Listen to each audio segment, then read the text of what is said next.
Hello, Danusia Malina-Derben here, host of Parents Who Think. In today's episode, I'm joined by Ken Mossman, coach, father, and sharp observer of modern masculinity. Together, we unravel what it means to be an integrated man, one who welcomes his inner child, listens to his adolescent self, and knows when not to hand them the keys to the car. We talk about the myths men are handed around power and adulthood, the allergy to play in corporate culture, and what shifts when fathers meet their kids at their actual level rather than reacting from their own childhood wounds. Ken is a breath of fresh air. Here he is. Welcome to the show, Ken. Hello. Hello, Danusia. It's a delight to be with you. Oh, thank you. I want to ask you about the phrase integrated adult man. I wanted to immediately say, what is an integrated adult man? What I mean when I say an integrated adult man, the integrated piece is about owning all parts of oneself. So the light, the dark, the full range of one's available emotions, the different aspects of self. So when I say different aspects of self, there's a home for the inner child. You know, we all have a child inside of us. So there's a home for that inner child. And in my case, he knows that he's safe. He knows that he's loved. He knows that he's included. I'm not going to push him away or marginalize him. I'm not going to let him take the wheel. That's for sure.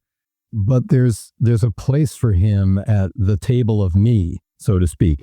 And that's true for the part of me that's forever adolescent. He's welcome too. There's room for the young adult, in me. And there's room for the shadows and the dark and nasty bits as well. And all of those pieces are included and quote unquote integrated. And what that means is, they're recognized for what they are. There's a way that specifically a man in this case learns to be in conversation with them, learns to listen to them, learns to leverage their strengths, learns to move them out of the way when they're not needed and when they might get in their way. The adult piece is from the time we're born or from the time we begin to understand language. In this culture anyway, Western culture, we're told what it is to be a man. We receive all sorts of messages about what it is to be a man, about manhood, about masculinity, but we're never really told explicitly about what it is to be an adult, about how to wear and carry adult responsibility, not as duty, obligation, and burden. There was nothing wrong with duty, by the way, nor is there anything wrong with obligation. I have a hard time with burden. But to understand that, part of it is understanding that as adults, we get to be, and I mean that from a privilege standpoint, we get to be responsible for ourselves. We get to be responsible for our world in so many ways. And even just that shift of language, you have to be responsible. No, you get to be responsible. I can take ownership of that responsibility. I don't feel like it's something that I'm being saddled with. Yeah, it's choice inherent within this. I'm curious why certain parts of, in this case, men, the inner child wouldn't be welcome, like the adolescent, like the young man, all the different stages that we could probably point to. How do they go? In my experience, what we often do is we vote them off of our own island. And as I look out into the current space of manhood, if you will, in the world, I don't see a lot of men who remember how to play. Oftentimes if I'm in the work that I do with my one-on-one clients, and you probably see it as well in the corporate arena, there's almost an allergy to playfulness, to the point where we have, we have people like you and I doing the work that we do. We have improv troops coming in and offering courses in improv. We have a program that Lego runs, Lego Serious Play. There's all of this is like, well, do you remember how to play? Well, no, we don't do that here. Oh my goodness, what you're missing. So that's just one example of where do those parts go? When we get rid of childish things, oftentimes we toss out the baby with literally, or the child anyway, we toss out the baby with the bathwater. Yeah, there would be quite a lot of people, I think, I don't know who these are, that might suggest that men do a lot of playing, but in very specific ways. Yes. The question I'm always asking is, are we playing in ways that allow us to discover? The way a child plays. Are we capable of still seeing through the eyes of the child who lives within us? In seeing the new. And the same thing goes for the adolescent. The same thing goes for the young adult, because I think it's also arguable that an awful lot of men, again, in our culture, are caught in adolescent feedback loops. Yeah, exactly. So on the one hand, the conundrum of having men reconnect to, or indeed connect to, in the first place, that play and curiosity and fresh eyes, etc. And we're speaking at the same time, it appears, about responsibility. Yeah. Yeah, I mean, it's in the same vicinity, isn't it? On the one hand, we're in the vicinity of talking about playfulness and reclamation of that inner child and silly and expansion and curiosity. And on the other, we're also holding a conversation about conscious responsibility. So how come we're in that conversation, and what's this responsibility for and to whom? Yeah, that's good. First of all, responsibility to self. What I mean by that is, I get to take care of this human being that I am. Through my choices, I get to create, if you will, quote unquote, I get to create the experience that I want to have. I get to live in accordance with, my decisions, my preferences. Now, at the same time, I get to be responsible for the impact that I'm having out in the world. I get to be responsible for the impact that I'm having on the people who are closest to me. I'm responsible as an adult also to see that I live in a complex world.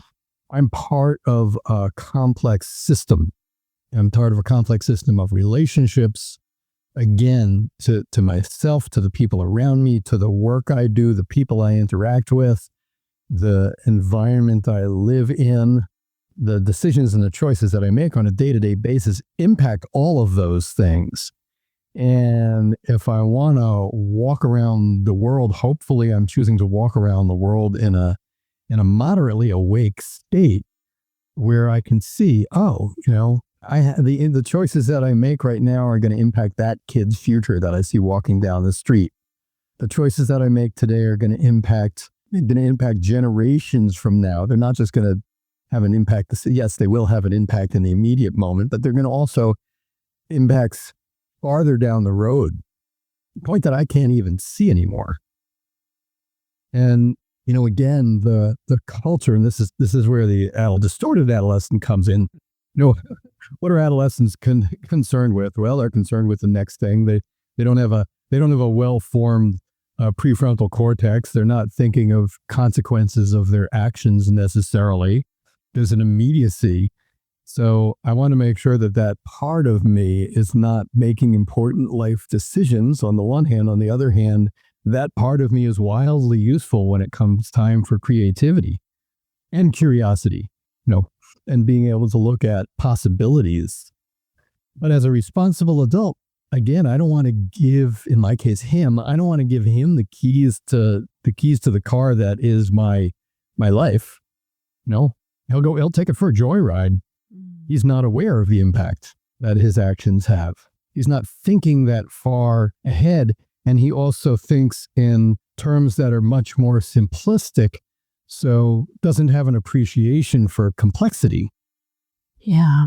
I can't help noticing that you aren't talking about responsibility for children.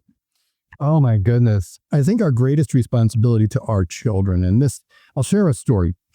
When my son was 4 years old, at one point, he's doing that thing that 4-year-olds do. He's acting like a 4-year-old. Yeah. And this is a light bulb moment for me, Danusia. He's wandering around the kitchen being loud and very 4-year-oldish, and I was at the end of my patience rope. And I had this thought, in this moment, again, light bulb moment, it's like, he's acting like a 4-year-old.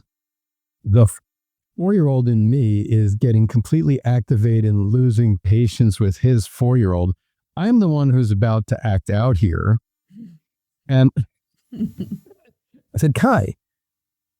And he looked up at me and I said, you are acting like a 4-year-old. And his eyes got big as saucers. And he said, Daddy, I am a 4-year-old. And I said, exactly. Carry on. The fascinating thing was, in that moment, the grip of my inner control freak just released. And the fascinating thing was that whatever was going on for me, as I'm about to get really angry at him, that just dissolved. And the fascinating thing was that in that moment also, his behavior changed. So responsibility, part of our responsibility as parents, part of our responsibility to our children, my philosophy anyway, is that we need to be able to meet them where they are, because oftentimes we've forgotten what it's like to be a 4-year-old. We've forgotten what it's like to be an 8-year-old. We've forgotten what it's like to be a tween, dealing with all of, with the beginnings of hormonal madness. We've forgotten what it's like to be locked in an adolescent skin, that stage between childhood and adulthood where we think we know everything and nothing makes sense. And part of the responsibility is to be able to meet a kid where they are at any stage of their development, because we're steps ahead of them, obviously. That doesn't mean we know everything about life in this world, but to be able to meet them at their developmental level, to be able to connect with them there, find out what's going on, bring a modicum of curiosity to the circumstance, whatever it is, and meet them there with an open heart, which takes a good degree of vulnerability. Yeah, we still are responsible for providing them with whatever guidance we can provide them with, keeping them safe, etc. And at the same time, the paradox, at the same time, allowing them to make the mistakes that we know that they need to make. Let them make the mistakes that they need to make in order to learn, because it's the other way we learn. We learn through curiosity, we learn through play, we learn through making mistakes. We learn. Yeah, we're drawn to the mistakes that we need to make in order to learn, aren't we? We're literally compelled to do that. Thank you so much for this. This has been really wonderful, and I've loved every minute of it. Thank you. Thanks, Danusia. It's been a delight to be with you. What I love about this conversation is that Ken doesn't just ask men to grow up. He redefines what that even means. Real maturity, as he shows, isn't the absence of feeling or fun. It's the ability to hold responsibility and joy, structure, and spontaneity. And when it comes to fatherhood, the real work begins with how a man meets himself. Whether you're a parent, a partner, or someone reckoning with how masculinity moves through the world, I hope this conversation left you with something to chew on. Until next time, keep thinking, keep questioning, and as ever, be kind to yourself.